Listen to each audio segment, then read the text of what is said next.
Canada, land of moose, hockey, and universal healthcare. Sounds pretty great, eh? And sure, it can be. But before packing your bags and booking that one-way flight, let's peel back the maple leaf, shall we? Turns out, moving to the Great White North isn't always a walk in the park, especially if you're expecting a winter wonderland of opportunity. First off, let's address the elephant in the room. Or should I say, the moose on the loose. The cost of living in Canada can be a real kick in the keister, and don't even get me started on the housing market. Unless you're rolling in dough, be prepared to shell out a hefty chunk of your income just to keep a roof over your head. Think Toronto or Vancouver prices and you're getting warmer or colder, depending on how you look at it. Then there's the whole cultural adjustment thing.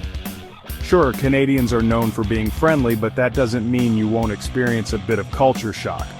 From the lingo to the social customs, it's a whole new ballgame up here. And let's not forget about the weather. If you're not a fan of the cold, you might want to invest in a good parka and maybe a space heater, and possibly a sun lamp. Look, I'm not saying don't move to Canada. It can be a fantastic place to live, with stunning scenery, diverse cities, and a high quality of life. But it's important to go in with your eyes wide open. Because the truth is, moving to Canada is like any major life change. It's tough, it's challenging, and it's definitely not for the faint of heart. Let's talk money, shall we? Specifically, the amount of it you'll need to survive, nay, thrive in Canada. Because here's the thing, Canada is expensive, like really expensive. And I'm not just talking about the price of maple syrup, although that's pretty steep too. First up, housing. Whether you're renting or buying, be prepared to open your wallet wide and say, ah. In major cities like Toronto and Vancouver, the housing market is more competitive than a hockey game. We're talking bidding wars, sky-high rents, and mortgages that would make your accountant break out in hives. But hey, it's not just housing. Everything costs more in Canada. Groceries, transportation, entertainment, you name it.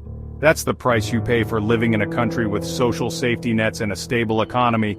But still, it's enough to make you want to move back home and live with your parents. Just kidding. Or am I?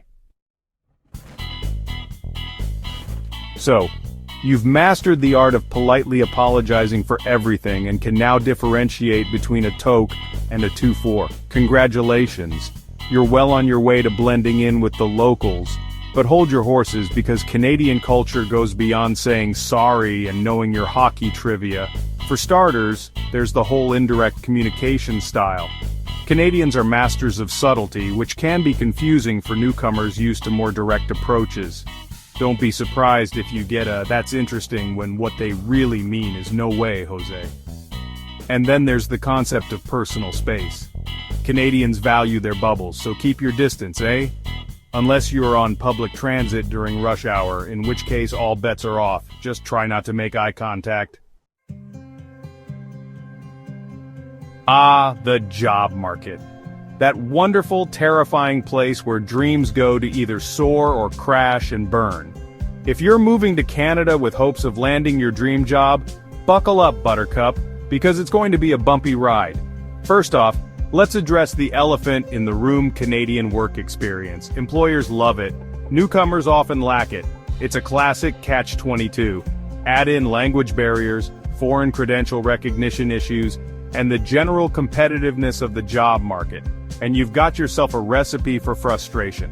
But hey, don't despair. There are ways to increase your chances of success. Network like your life depends on it, because, well, it kind of does. Polish your resume and cover letter until they sparkle brighter than the ice on a hockey rink. And most importantly, be persistent. The Canadian job hunt is a marathon, not a sprint. Section 5. Winter is coming. Braving the Canadian climate. Let's talk about the weather, shall we? Specifically, the kind of weather that makes you question your life choices and long for the warmth of your grandmother's oven. Yes, I'm talking about Canadian winters. Now, I know what you're thinking. It can't be that bad, can it? Oh, my sweet summer child. It can. It really, really can. Imagine this. Temperatures that dip below freezing for months on end. Snowdrifts taller than your average toddler, wind chills that could freeze the tears on a polar bear's face. But wait, there's more. Winter in Canada isn't just about the cold, it's about the darkness. The sun takes a vacation for what feels like an eternity, leaving you to navigate the days in a perpetual state of twilight. Seasonal affective disorder? You've got a one-way ticket to Sadville. Section 6. Healthcare hurdles, public system, private concerns. Canada's healthcare system, it's like a double-edged sword. On the one hand, you've got universal coverage, meaning everyone has access to essential medical services without going bankrupt. Hooray! But on the other hand, be prepared for long wait times, limited doctor availability, and a whole lot of red tape. See, the thing is, while the Canadian government funds healthcare, the actual delivery of services is handled by each province and territory. This means the quality and availability of care can vary depending on where you live. And let's not forget about the private sector. You know, things like dental, vision, and prescription drugs. Yeah, those aren't usually covered by the public system, so unless you've got insurance through your job or want to shell out a small fortune, you might want to get used to squinting and flossing like your life depends on it. Section 7. Cracking the social code, making friends and building connections. Moving to a new country is like starting high school all over again. You're the awkward new kid in town, trying to figure out where you fit in and desperately hoping people will like you. But fear not, my friend, because with a little effort and a healthy dose of self-deprecation, you'll be cracking jokes with the locals in no time. The key to making friends in Canada is to be proactive. Join clubs, volunteer, strike up conversations with strangers at the dog park. Canadians are generally a friendly bunch, but they can also be a bit reserved. So don't be afraid to make the first move. Just don't be too aggressive about it. Remember that whole personal space thing? Section 8. The Canadian Experience, a tapestry of challenges and rewards. So we've talked about the high cost of living, the competitive job market, the bone-chilling winters, and the occasional bout of culture shock. Sounds pretty rough, right? But before you pack your bags and hightail it back to where you came from, let's not forget about the good stuff. Because despite all its challenges, Canada has a lot to offer. From its stunning natural beauty to its diverse cities and welcoming communities, there's a reason why people from all over the world choose to call Canada home. The quality of life here is high, with a strong emphasis on work-life balance, social welfare, and, of course, hockey.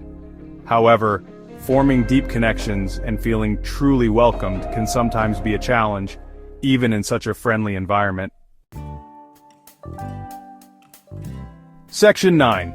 So, you still want to move to Canada? Tips for a smoother transition. So, you've heard all the horror stories, weighed the pros and cons, and decided that moving to Canada is still the right move for you. You're braver than you look. But before you book that one-way ticket, here are a few tips to make your transition a little smoother. 1. Do your research, and I'm not just talking about browsing through travel blogs and watching Schitt's Creek. Dig deep. Learn about the cost of living in different cities, research job prospects in your field, and familiarize yourself with Canadian culture and customs. 2. Save up. Seriously, you're going to need more money than you think. From visa fees to moving expenses to the first few months' rent, the costs can add up quickly. 3. Network like crazy. Reach out to people in your field, join online communities, attend industry events. Building a strong network is crucial for finding a job and settling into your new life. 4. Be patient. Things move at a different pace in Canada. Getting used to the slower pace of life can be frustrating at times, but embrace it. Learn to appreciate the little things, like a steaming cup of Tim Hortons coffee on a frosty morning, or the thrill of watching your first hockey game. 5. Be prepared to handle things on your own. Canadians are generally polite, but don't expect a lot of help. If you're struggling, you'll need to rely on your own resourcefulness and determination. You're not alone in this journey, but you might feel like it sometimes. Moving to Canada is a big decision, but it can also be an incredibly rewarding one. Just remember to go in with your eyes wide open, be prepared for the challenges, and most importantly, embrace the adventure. And hey, if all else fails, there's always poutine.